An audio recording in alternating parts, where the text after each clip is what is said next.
Okay, ഇനി Tier 2 reliable ആയിട്ടുള്ള scoring chapters, scoring unit ഏതാണ് നമുക്ക് നോക്കാം. Haloalkanes, haloarenes and structure of atom, thermodynamics, chemical kinetics, amines. Usually ഒരു question വെച്ചാണ് ഈ ഒരു ചാപ്റ്റേഴ്സിൽ നിന്ന് ഉണ്ടാവാറുള്ളത്.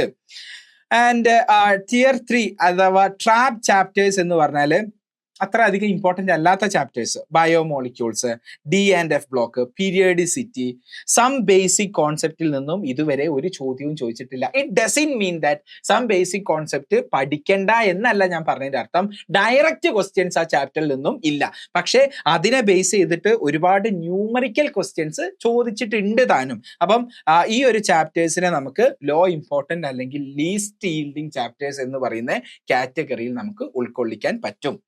അപ്പൊ കഴിഞ്ഞ വീഡിയോയിൽ നമ്മൾ ഡിസ്കസ് ചെയ്തതുപോലെ ബയോളജിയും മാത്സിനോടുള്ള ഒരു അപ്രോച്ച് അല്ല നമുക്ക് കെമിസ്ട്രിക്ക് വേണ്ടത്. കെമിസ്ട്രിക്ക് ആകെ 19 ചാപ്റ്ററേ നമുക്കുള്ളൂ. അപ്പൊ അതിൽ തന്നെ എല്ലാം ഇമ്പോർട്ടൻ്റ് ആണ്. ഏറ്റവും ഇമ്പോർട്ടൻ്റ് ഏതാ എന്ന് ചോദിച്ചാൽ കോർഡിനേഷൻ കെമിസ്ട്രി. ആ ഒരു രീതിയിലാണ് നമുക്ക് എത്താൻ പറ്റുള്ളൂ.